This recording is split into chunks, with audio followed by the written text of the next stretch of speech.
Hello, everyone. Welcome to our first academic-ish session of the day. Have we all had a good dance integration, a good lunch integration? Good buzzword integration.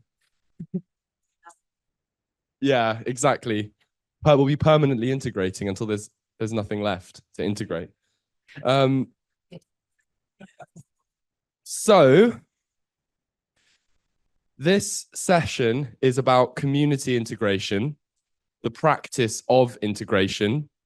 So yeah, yesterday we had the more philosophical stream, we had the anthropological stream and the medical stream, and now we have before us 4 amazing examples of what we might call community integration. One of our members, Hilla, on the far right, not politically,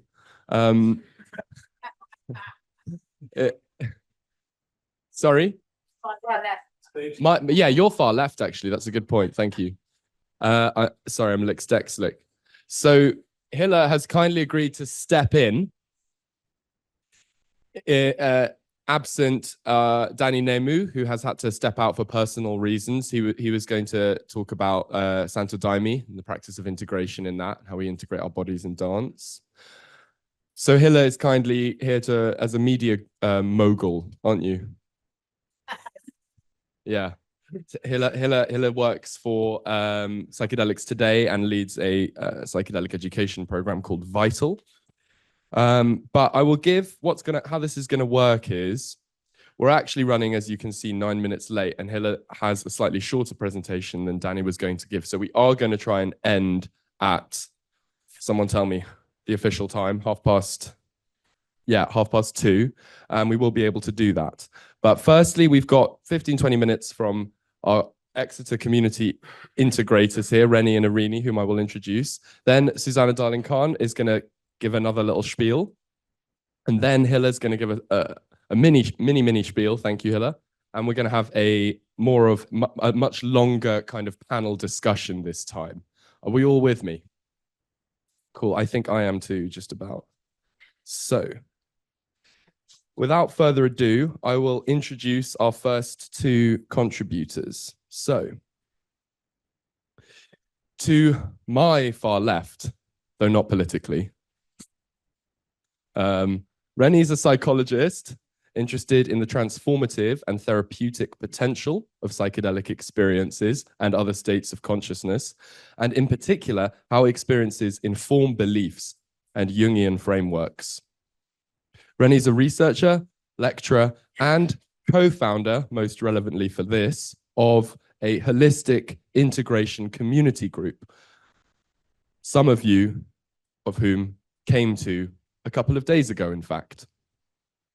Eirini, to his right, your left, we're getting there, is a transdisciplinary researcher studying normality-challenging experiences. She's published a philosophical psychological novel on the paradoxical quest to complete the puzzle of reality, which is called The Possible/Probable, which are the same word in Greek in the form of to pithano. Yeah, pithano. An amnesiac's journey for answers, which is both guided and hindered by the voices of trauma, memory, and dreams. Eirini's PhD thesis explores psychedelic vulnerability and worldview shifts, discussing the pluripotency of psychedelic experience and investigating the drivers of individuals' differential trajectories.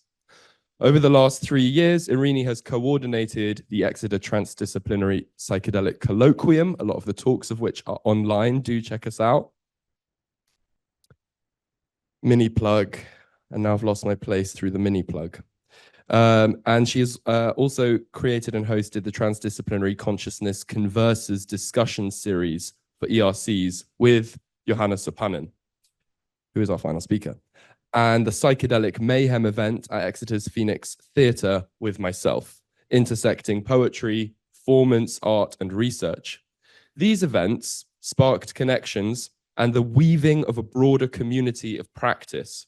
And in late 2023, with Joseph Rennie, they started holding bi-weekly sessions in Exeter and bi-weekly is a strange homonym, by the way. Do we all know bi-weekly or bi-monthly or bi-yearly can mean twice a year or every 2 years. So it can mean twice a week or every 2 weeks. Frightening fact.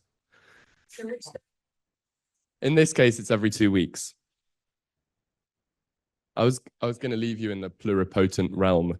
But anyway, now you know. We have to go one side of the definition. And these sessions exist in Exeter, and we invite community members with diverse backgrounds to facilitate a process of holistic integration. So we've had embodied, we've had Jungian, we've had ecological integration, we're going to have some poetic integration, we've had drumming integration led by Casper, who's here. Shout out Casper. Yeah. And so that's been an amazing chance. And I'm going to now stop talking and give the floor to these two. Could we please give them a warm welcome, warm integrative welcome? You want to sit down or stand up? Sit down, yeah. This one. Should we use this one? Should we both have one? You can both have one until I start questioning you. You go first. Yeah, so for some Bit people louder. might, some people that might not. Hello. So, yeah, so some people that might not have had a chance to look at the program, but also just to really focus on our words and ground on what it is that led us to create this group. We'll be looking at this description, which we called Holistic Integration, is the name for our group, the magic of community. So while research on good integration practices is lacking, there is a growing understanding in the field regarding the role of community.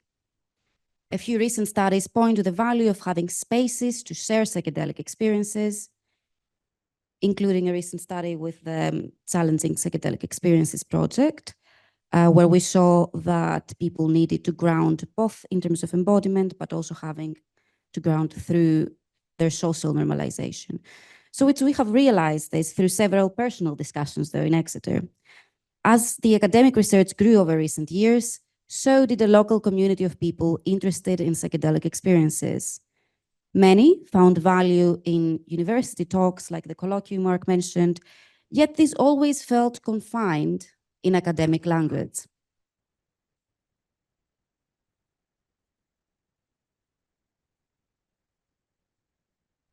And then a different kind of magic emerged in recreational contexts that we all shared.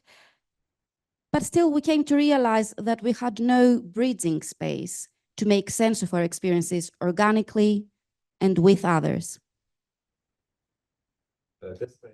Hello. Disclaimer, I'm a little bit under the weather, so if I start like brain foggy or spluttering into the microphone, please bear with me. I'll try my best. This led us to create a holistic integration community group. Regular sessions aim to offer mutual support to individuals in our community who are interested in or have explored non-ordinary states of consciousness, including, but not limited to, breath work, meditation, prayer, near-death experiences, psychedelics, lucid dreaming, and so on. The sessions aim to serve as a safe and nurturing environment for people to share, explore, and integrate these experiences while fostering community, friendship, and connection. The session focus ranges from group discussions, experience sharing, meditations, frameworks of understanding, to creative expressions such as music, art, drumming, and dance, all geared towards personal growth and well-being. They are community-led. People who attend the sessions may also host the sessions, bringing together a wide range of skills and sharing multiple perspectives. The space promotes diversity, respect, transparency, and authentic self-realization. Should I keep rambling on after this? Yeah. So yeah, that was sort of just like, because we haven't had time to plan this, unfortunately, because everything's been so full on. So this is a bit ad lib, and we're sort of just speaking as things occur to us.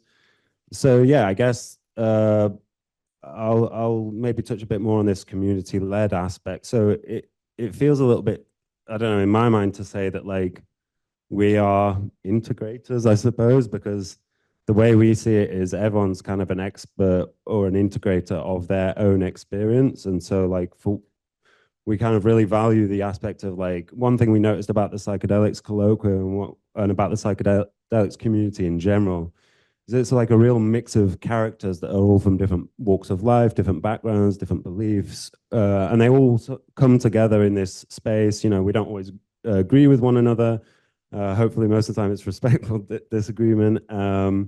And yeah, but nonetheless, like it's just this really beautiful, rich tapestry of people and thoughts. And for us, that was like, for so many people, it just kind of gave this really warm, inviting energy, this sort of like that made people feel welcome, made people feel like wanted to be part of it. So yeah, it's a very special thing. And and we thought, well, you know, and sometimes like the academic game, as it was spoken about yesterday, can constrain that richness in a little bit, because obviously it's constrained by hierarchies and certain power structures and stuff like that aren't necessarily a bad thing and may well serve an important function in academic institutions. But nonetheless, we kind of want, and I guess like the topics, it limits the scope of the topics and like the style of delivery and stuff like this. But nonetheless, yeah, like Eirini was saying, we kind of wanted this other space where people could bring in more perspectives and all sorts of different people. Sorry. Yeah, no, to speak on this in terms of the hierarchies and these constraints that we saw, and were in big part a motivator for like feeling that need to create the space for the something magical we saw in the recreational settings to come together in a space, a sober space of processing, of making sense together, and feeling that sense of connecting and belonging. So this was inspired by having these experiences in like micro scale, a different context. For me personally as well, it was last year volunteering with Psycare, which some of you might be familiar with. They are a charity that provides welfare at festivals. And it is people being there, being present with hunters that go to festivals and may have taken different substances or may just be feeling really psychologically overwhelmed. So what I was amazed to see as like it's really simple ingredients. And from speaking to people, doing some research with them this year to really understand that ethos of Psycare, people are saying, well, it is just treating people as if they're my best mate in trouble. So really that sense that is lacking very often from these academic spaces is the sense of humanity, of being human with another human. And we wanted to really bring the same people, like some of them like academics and very much stuck in our heads, as well as other people from the local community that are interested in these substances, and to recreate this sense of really holding someone and like seeing that you feel seen, heard, held, and cared for. And we don't have to go to festivals to create this like very special experience, which is really valuable there as well. How do we bring this out to society, firstly to our community, and how can we spread, or maybe in Leo Rosman's terms, like create ripples from that? Yeah. Yeah, I guess also another aspect of it is like for us creating this integration group, or at least for me, I think for both of us, is part of our integration journey. So like for me, like integration kind of means like taking experiences and learning from experiences and then applying that going forward, kind of as Leo was saying, staying true to this experience, whether that's psychedelic or otherwise. And so lots of my psychedelic experiences and other people's psychedelic experiences, there's a lot of talk of like, we're all one, this connectedness, you are me, I am you, we are everybody sort of philosophy. And so it's like, well, okay, well, if that's the case, then how do we carry that forward? And with regards to integration, then in that sense, in that way of viewing things, we're all kind of pieces of the puzzle that make up the whole. And so every person so for us, if integration, I think integration can happen across multiple levels of abstraction. So it can happen at an individual level and integrating aspects of the smaller self, you might want to call it. But I think it can also happen at a collective interpersonal level and integrating aspects of the larger self. And it gets a bit paradoxical for me. Those things aren't always clearly separable. And so, yeah, for me, it seemed very intuitive that integration would look like a community effort because it's staying true to that experience, that notion. So yeah, it was an opportunity to bring those things in as well. Yeah. And also a space to hold this darkness that psychedelics can bring about, trigger, re-emerge, or even when it's a new challenge to face. And while we're by no means like a therapeutic space, we're really just there everyone holding space for each other. It is a reminder also of our vulnerabilities. Sometimes we hold these storytelling sessions and people bring up like really difficult experiences that came up for them, and they just needed to find a way to bring language to them, and then to also hear other people's reflections with keeping in mind that we're all just projecting our own understandings and what resonates for us. But yeah, holding the challenges and strengthening each other through that has also been a big part of it, and it's why it's meaningful to me anyway. Are we doing for time, Mark? We are. We've got plenty. In theory, if you wanted, you'd have 7 minutes more, or even 12. But we can move on if you want. How about like Q&A? I'm happy to keep rambling. If it's a gem for us. Or Yeah, do you think it's better to move on? Does anyone have any burning questions? Because basically, the plan. Yeah, nice. Yeah, let me give you the microphone. Yeah, thank you so much, both of you. I am so curious about this element of integration as a community. It seems very meaningful that the people who comprise this community are the most important piece. So I'm curious, who is it that comes, and can any group of people do this, or does it matter that it's a particular group? The people that the group is currently formed of are in big part came from like these events that Mark was mentioning in the introduction. So the colloquium has been a big part of it, then other kind of psychedelic interest events, then through friends and through the local community that might have nothing to do with psychedelics as well, but they have an interest in altered states of consciousness and have explored in different ways. In terms of who can do, like, we have been growing it quite slowly, so we have been careful to not just openly invite anyone, in the sense that being mindful of the kind of space that we're holding, and a lot of it is dependent on that level of trust that we have with each other.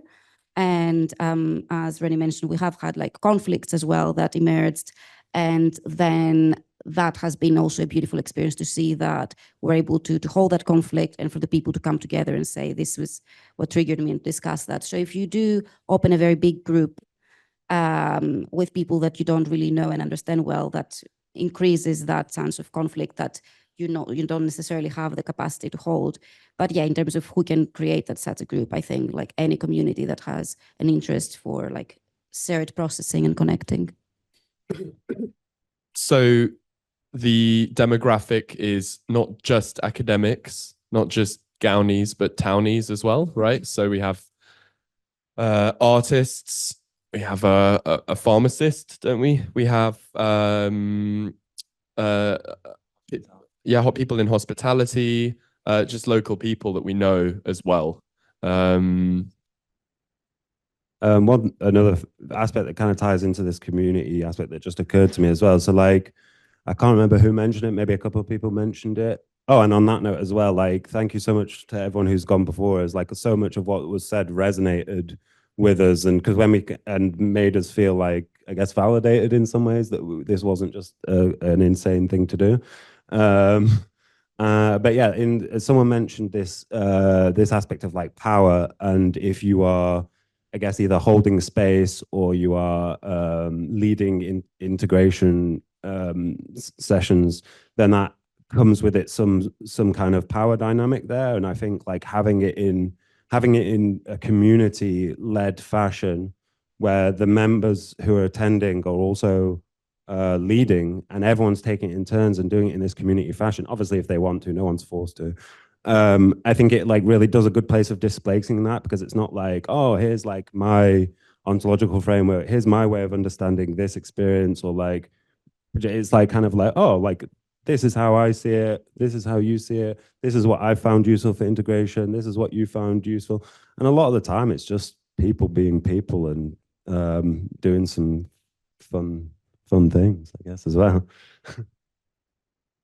I mean, that's it really. It's just being human with each other and finding that, remembering, because we are constantly performing these roles, and the big part of it is it's great actually that we're not just academics, because it can get quite tiring when you're constantly performing this role and you're aware of all these hierarchies that are at play. But it's very much what Rennie just said, this sense of it is peer support, the same reason like the ethos of Psycher, that you're not an expert, you take that hat off and you're a human being with a human being. And it's a great space to remember that we are just human beings and we may play out these roles, but we can always come back and remember what's underneath that. There is there you go. There is one question online, which is, do you have any plans for any online groups being formed for those who don't live near Exeter? Otis has a plan for that, doesn't he? Yeah, I mean, we specifically wanted this kind of creating an in-person space at this stage, and we are really kind of going gradually and trying to take every step and learn from every step and take the feedback and go from there. I think online groups have their benefits for sure, like in terms of connecting people that might be in very different parts of the world and to need that sort of connection. But yeah, they do serve a different purpose. And having spoken with people that run these online groups, they always say it's important to then actually remind people to still form connections in their real life, because online groups can create this sense of dependence as well. Yeah, I guess like that's the thing as well. Like we going into this, we didn't really say like this is what we are. We kind of like outlined like a vague direction, and what we really wanted is that the people who are interested in that sort of thing to help grow the group and to kind of decide what we are and where our boundaries are and our ethos, and like sort of grow it organically as we go, and even the structures and stuff. So it's like a very grassroots kind of organic thing. Then we were like, you know what, the only way that can work is if we kind of start it really small. If you make it public, then it brings in all sorts of like admin, bureaucracy, this sort of stuff that we're still kind of figuring out. And this isn't, you know, like this is just a part-time thing that we do as well. So it's like, and also I think depending on the nature of the session, if you have too many people, it doesn't kind of work. Like group size is a intersecting factor. The optimal group size to be? Depends on the session. So Yeah. depends on the session. So obviously, if it's something like a dance session, in some ways more the merrier, as long as there's enough space, or like a drumming session or whatever. It's a shame not many people turn up to that one. Sorry, Casper. But it was brilliant. I think it would have been good with a few more people though. But yeah, so but as if it's like something you're sharing, like a story sharing, maybe you'd want like a more smaller, intimate group, or just one thing we've done is like pick out a few people to share it in any given time.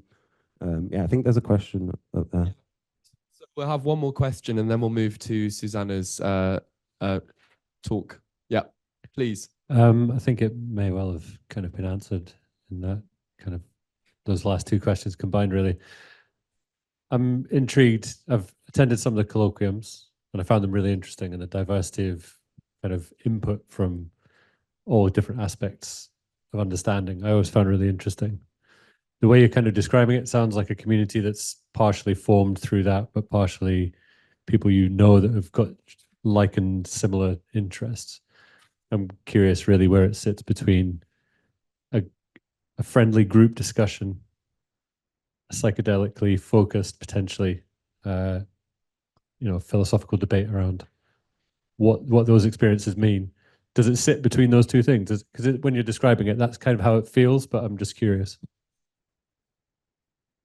Yeah, I mean, by bringing this principle of we are just being human with each other, it does feel like a friendly group discussion. It doesn't feel like you're entering like any sort of like formal group.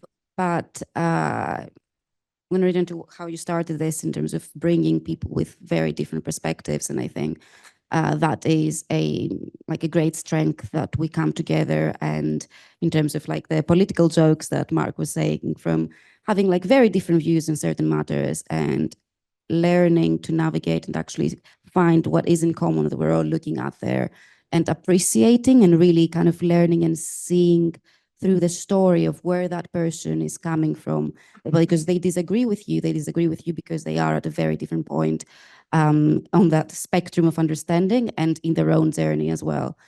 So learning to appreciate difference in that, and learning to appreciate difference and making friends with difference, I feel is one of the big valuable aspects of this group. Thank you, Eirini. Hello.